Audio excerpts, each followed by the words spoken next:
Hi viewers, welcome back Cyrus world. ഇന്നിവിടെ crab cheese pocket എന്നൊരു സ്പെഷ്യലാണ്. അതിനൊക്കെ ആവശ്യമായ ഞണ്ട് നമുക്കൊന്ന് ക്ലീൻ ചെയ്തെടുക്കാം. നന്നായിട്ട് ക്ലീൻ ചെയ്യാം. അതിൻ്റെ കാലൊക്കെ മാറ്റാം നമുക്ക്.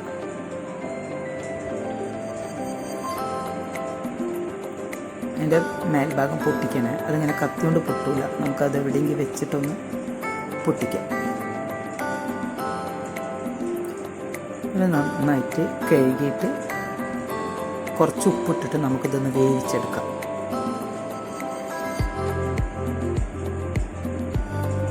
എന്നിട്ട് ഇതിൻ്റെ ഇറച്ചി നമുക്ക് ഒരു ടൂത്ത് പീക്ക് കൊണ്ട് എടുത്ത് മാറ്റാം കേട്ടോ. വലിയ പ്രയാസമൊന്നുമില്ല കേട്ടോ. വെന്ത് കഴിയുമ്പോൾ പെട്ടെന്ന് കിട്ടുന്നുണ്ട്.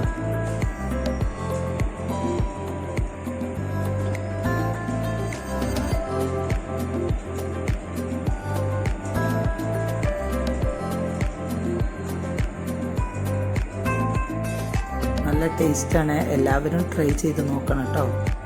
നല്ല സൂപ്പർ ടേസ്റ്റാണ്.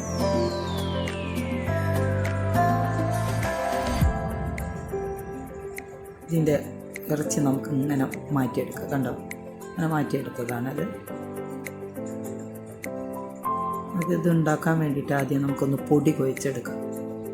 1 കപ്പ് മൈദാണ്.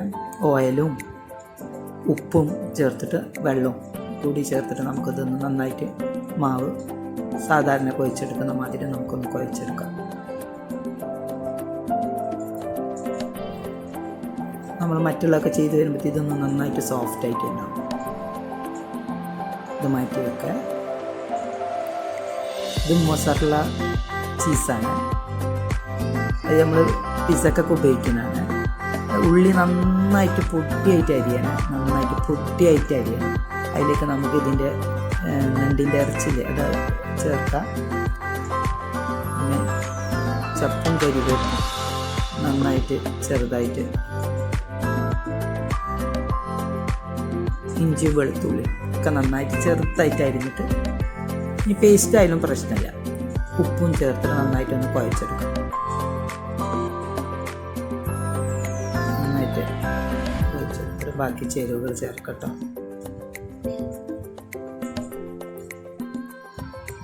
പച്ചമുളക് നന്നായിട്ട് പൊട്ടിയായിട്ട് അരിഞ്ഞതാണ്. ഒരു കുരുമുളക് കുറച്ചതിൽ ഇട്ടിട്ട്, പിന്നെ ചീസും. ഇത് നന്നായിട്ട് നമ്മൾ ഒന്ന് ഗ്രേറ്റ് ചെയ്തെടുത്തതാണ്.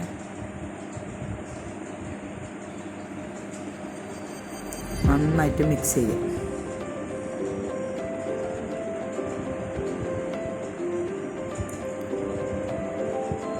ഉപ്പ് പാകത്തിന് ഇട്ടാൽ മതി കേട്ടോ. നമുക്ക് 1.5 ടീസ്പൂൺ മൈദ എടുത്തിട്ട് ഇത് ചെറുതായിട്ടൊന്ന് കലക്കി വെക്കാം. നമുക്ക് ചെറുതായിട്ട് ഉപ്പും ചേർക്കണം. കുറച്ച് ഉപ്പിട്ടിട്ട് ഒന്ന് നന്നായിട്ടൊന്ന് കലക്കി വെക്കാം.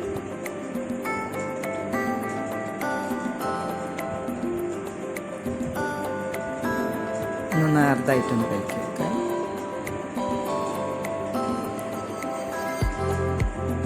ചെറിയ ഉരുളായിട്ട് ആ മാവിന് എടുത്തിട്ട് നമുക്കിത് നന്നായിട്ട് അരിപ്പൊടി ഇട്ടിട്ട് നന്നായിട്ട് പരത്തിയെടുക്കാം കേട്ടോ.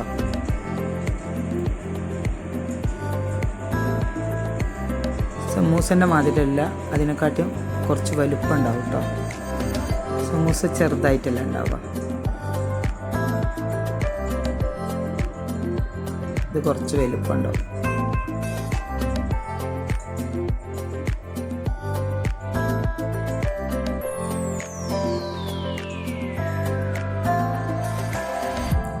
നാലായിട്ട് മുറിക്കാം. എന്നിട്ട് ഇങ്ങനെ മടക്കിയിട്ട് നമുക്കിങ്ങനെ ഒട്ടിച്ചിട്ട് ഉണ്ടാക്കി വെച്ച അതെടുത്തിട്ട് ക്രാബിൻ്റെ മിക്സ് എടുത്തിട്ട് നമുക്കിതിൽ ഫില്ല് ചെയ്തിട്ട് നന്നായിട്ട് ഒട്ടിച്ചു കൊടുക്കാം.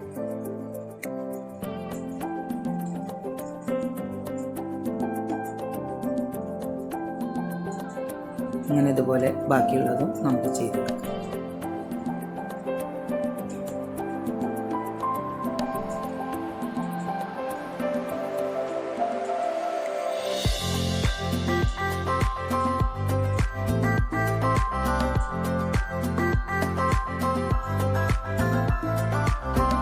ചീനച്ചട്ടി വെച്ചിട്ട് സൺഫ്ലവർ ഓയിൽ നന്നായിട്ട് മുങ്ങണ രൂപത്തിൽ വേണം നന്നായിട്ട് ചൂടാവാൻ വെക്കാം. നമ്മൾ ആദ്യം മൈദ കലക്കി വെച്ചില്ലേ അതിലൊന്ന് മുക്കിയിട്ട് റസ്കിൻ്റെ പൊടിയായാലും മതി, ബ്രെഡ് പൊടിച്ചാലും മതി കേട്ടോ. ഇനി ബ്രെഡ് അങ്ങനെ സാദാ പൊടിച്ചാലും മതി, ഒന്നും അല്ലെങ്കിൽ ചൂടാക്കിയിട്ട് നമുക്കൊന്ന് മിക്സിയിലിട്ട് പൊടിച്ചെടുത്താലും മതി കേട്ടോ. എങ്ങനെ ചെയ്താലും ഇതുപോലെ ചെയ്ത് വെക്കാം. എന്നിട്ട് നന്നായി ചൂടായ ഓയിലിലേക്ക് നമ്മളിതൊന്ന് ചെറുതായിട്ട് സിമ്മാക്കി വെക്കണേ അടുപ്പ്. എന്നിട്ട് ആണ് സമൂസ ഇട്ട് കൊടുത്ത് കഴിഞ്ഞിട്ട് മറിച്ചിട്ട് കൊടുക്കുക. ഒരു ഭാഗം മൊരിഞ്ഞ് വരുമ്പോഴേ ചെറു തീയിലാവുമ്പോൾ പെട്ടെന്ന് നെരിഞ്ഞ് വരില്ല. ഗോൾഡൻ ബ്രൗൺ ആകുമ്പോൾ നമുക്ക് മാറ്റി വെക്കാം. നല്ല ടേസ്റ്റാണ് കേട്ടോ. എല്ലാവരും ട്രൈ ചെയ്ത് നോക്കണം. സൂപ്പർ ടേസ്റ്റാണ്. ഇതുവരെ സപ്പോർട്ട് ചെയ്ത എല്ലാ വ്യൂവേഴ്സിനും താങ്ക് യു. ഇനിയും സപ്പോർട്ട് ആവശ്യമാണ്. കണ്ടോ ഇത് നല്ല ടേസ്റ്റാണ്. കണ്ടോ ചീസൊക്കെ ഉണ്ടായിട്ട് നമ്മളിത് താളിക്കാതല്ലേ ചെയ്യുന്നത്, പക്ഷെ എന്നാലും ഉള്ളിയൊന്നും കടിക്കുന്ന ആ രൂപമൊന്നും ഉണ്ടാവില്ല. കണ്ടോ നല്ല ടേസ്റ്റായിട്ട് ഉണ്ടാവും. നല്ല കളറുമാണ്. Thank you.